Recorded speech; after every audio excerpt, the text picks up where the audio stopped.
500 years before Columbus, a Norse ship found land it had no name for, and the world never knew.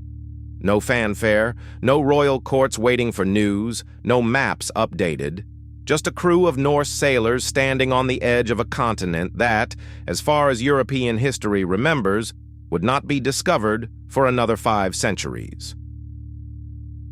Setup. The year is roughly 1000 AD. The Viking Age is at its peak. Not the horned helmet caricature, but the real thing. Seafarers of extraordinary skill, navigating thousands of miles of open ocean using the stars, the color of the water, the flight patterns of birds, and instruments modern engineers still struggle to fully reverse engineer.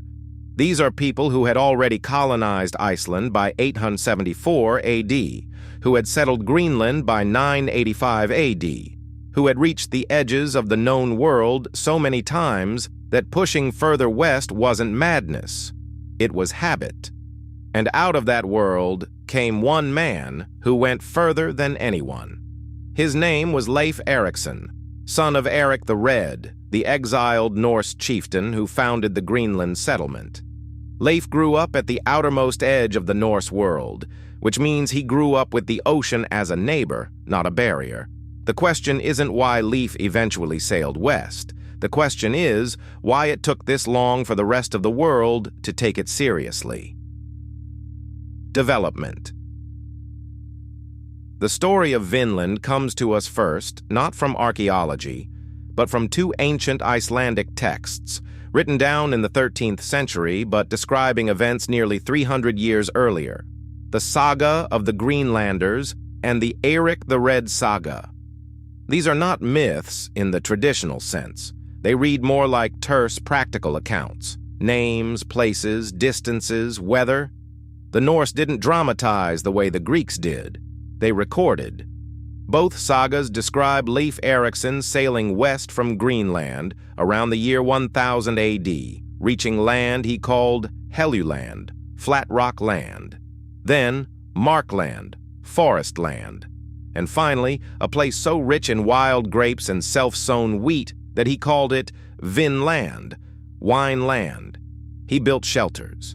He wintered there.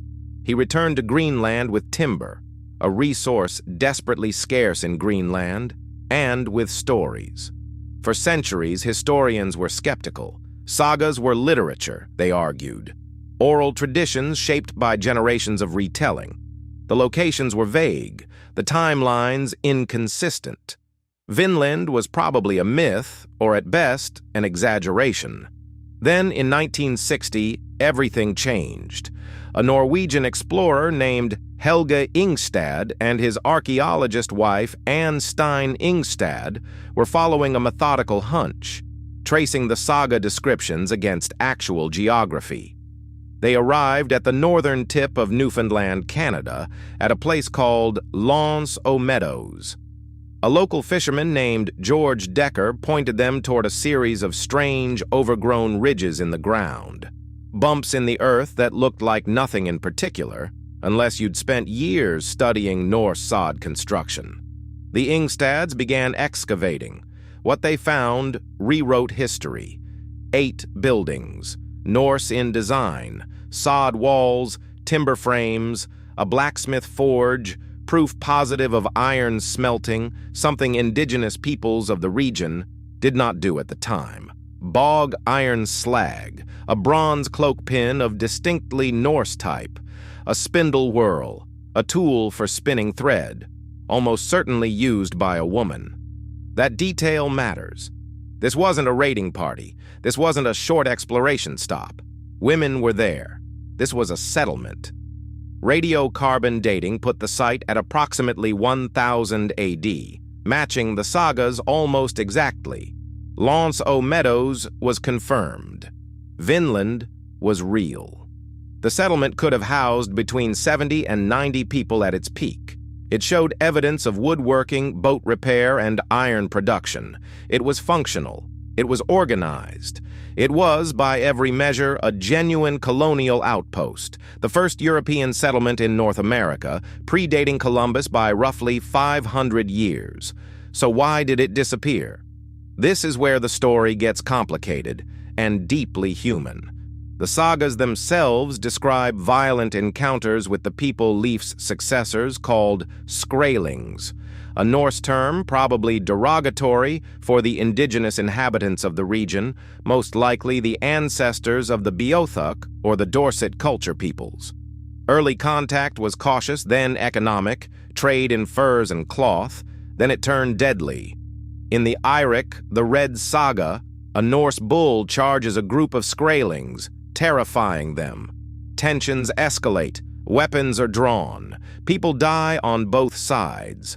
The Norse, for all their ferocity, were vastly outnumbered in a land where the indigenous population had home advantage, local knowledge, and no reason to allow a permanent foreign presence. But conflict alone didn't doom Vinland. The logistics were brutal. Greenland, the nearest Norse base, was over 1,500 miles away. Every tool, every piece of metal, every extra settler had to cross that stretch of open North Atlantic by sail. The supply chain was not a chain. It was a thread. One bad sailing season, one shipwreck, one outbreak of illness, and Vinland starved. The sagas also record internal fractures. Leif's brother Thorvald was killed on a subsequent expedition. A later voyage led by Thorfinn Karlsefni, a wealthy Icelandic merchant who brought 160 settlers, including his pregnant wife Gudrid, lasted perhaps 3 years before the pressure became too great. Gudrid gave birth to a son named Snorri, almost certainly the first European child born in the Americas. And then they left. Not in defeat exactly, but they left. Greenland itself was a marginal colony. It needed every able body, every ship, every supply it could hold on to. Diverting resources to a settlement thousands of miles further west against hostile neighbors in a land with no established trade network, it simply wasn't sustainable. Not yet. Maybe not ever, given the tools and population available. Vinland didn't collapse dramatically. It was abandoned quietly, like a fire that no one kept feeding. Peak. Here is the thing that should stop you cold. Lonso Meadows is the confirmed site, but the sagas describe Vinland as warmer, richer further south, with actual wild grapes, which don't grow in Newfoundland, which means Lonso Meadows may have been a base camp, a way station. The real Vinland settlements, if they existed, may be buried somewhere further down the coast. New England, Nova Scotia. We don't know. We haven't found them.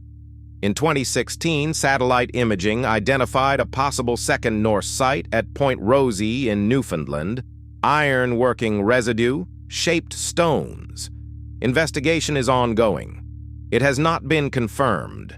The Vikings may have reached further into North America than we can currently prove. And without written records on this continent, without the survival of Norse settlements, we may never know how far. 500 years of history, and we're still digging. Resolution and takeaway. So, what if Vinland had survived? It's a question historians are careful with, but it demands to be asked. If Thorfinn Karlsefni's colony had held, if Greenland had committed more ships, more settlers, if the conflicts with indigenous peoples had resolved differently, through trade, through negotiation, through the slow, difficult building of coexistence, what grows from that seed? A Norse North America, trading networks stretching from Scandinavia to Newfoundland to potentially the Great Lakes. A European presence on this continent 500 years earlier, before the Aztec Empire reached its height, before the great population collapses brought by Old World disease, before any of the conditions that made 1492 the catastrophe it became for so many.